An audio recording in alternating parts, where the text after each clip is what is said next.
Machiegni Kenya Karamogi tok yudo keyo mabup kod jopur mag michele kar pur mar Lower Kuja Irrigation Scheme sani koro kwamo kod mchele mathoth mane gikayo dwe mar 5 mar higani nikech nok mar chiro. Koro gidwaro jokanyo mondo donji okonygi manyo chiro ne mchendgi mondo kik giyud lal. Juma miwa ywak kod kwayo mar jopur makuja.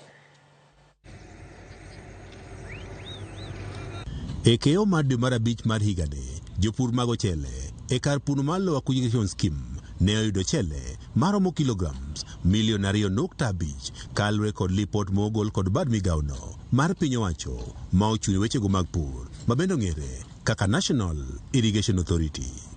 En keyono mabende jopur wacho ne ber ka ipimo kod kinde ma okalo.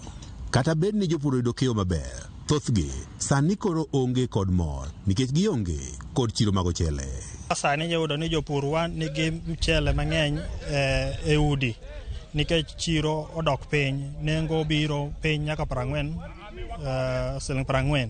Thothgi okwamo kod chengi e ot ka jogo ma oseuso michendgi bende uso gi e nengo matin e kind siling 40 kod siling 45 ka ipimo kod kinde mokalo mane kilo ka kilo mar michele bende koro pokoregi ne uso omenda maromo siling 60. Kaka wasebedo kwa puro kwa tieko ma michele osechiek to nitie outsiders mabiro to kawo michele to dhi uso oko.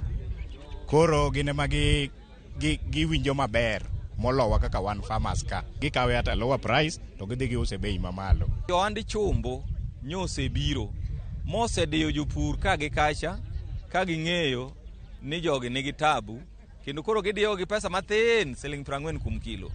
Jopur gi mag ochele ka otele ko jakom margi okeo remo wane gisitemo manyo chiro nyaka ka owuok kuom piny owacho ka okalo kuom duolno mong'ere kaka Kenya National Trade Corporation.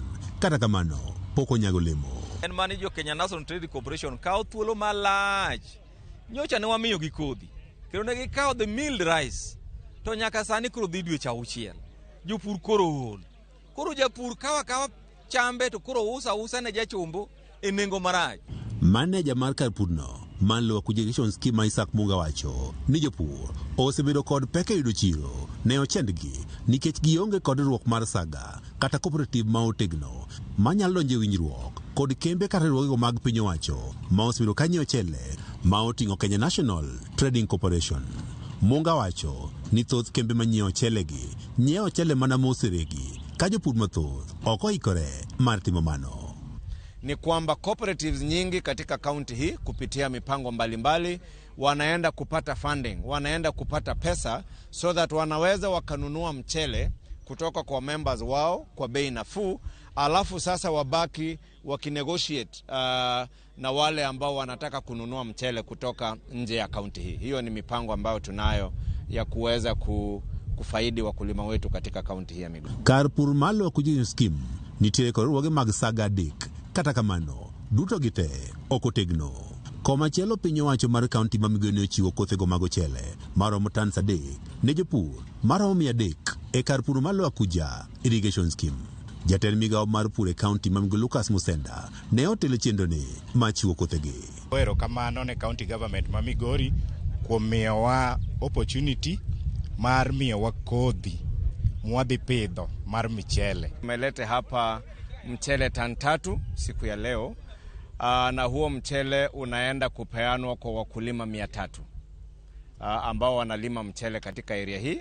Piny owacho mar kaunti ma Migori singo ber wechego mag pur e kar purni mar Lower Kuja Irrigation Scheme. Kupeana mbegu ni kwamba tunafanya kazi na vikundi vya wakulima hapa kuwapatia vifaa, kuwapatia equipment. Kwa mfano hivi karibuni tunaenda kuwaletea threshers ambazo zitatumika kwa upande wa kuthresh mchele. Tunaenda kuwapatia tractor tayari iko available hapa. Jopur gi mag michele kar purni mar Lower Kuja Irrigation Scheme ywak ni pod gikale midhieche mathoth ma oting'o nok mar chiro, onge mag masinde manyalo konyogi e wechego mag pur ka kwayo margi en ni mondo koro piny owacho koro resgi. Juma, Ramogi TV, Migori. Jopur koro nigi keyo